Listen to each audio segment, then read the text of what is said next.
Hello everyone. In the last video we have discussed about how to find the candidate keys of a given relation, and we have seen all the steps how we have to find the candidate key of a given relation. Now we'll see one more example here. This is a question of GATE 2005 and it has asked what are the candidate keys of this given relation, and we have given the 4 options. Okay, so now in these type of question we can directly check from the option.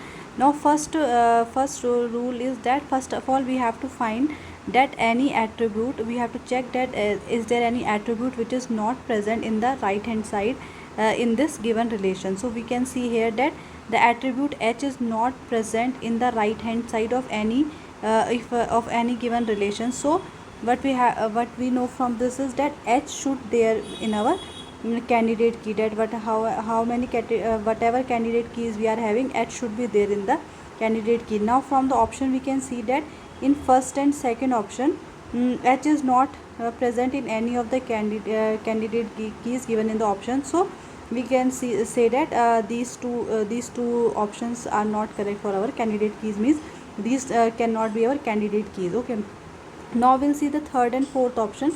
So in this we can see that two of the options are same here. Now we'll check for this option DEH. Okay, so if we will see that DEH is deriving what all attribute, so DEH will derive DEH because these are the reflexive relation.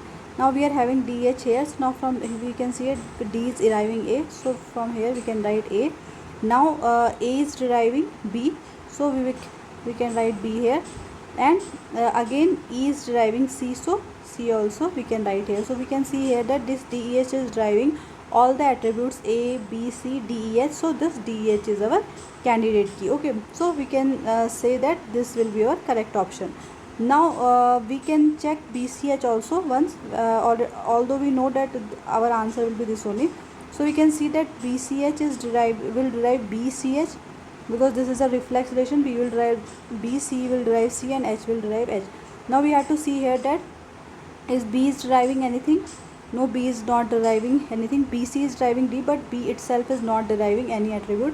C is also not deriving any bit rate, and H is also not deriving any attribute. So BCH is deriving only BCH, so this is not our candidate key. So now we can see here that our option third is correct. Okay, one more thing we will discuss here is our prime and non-prime attributes. Okay, this is asked many times that what are prime and non-prime attributes.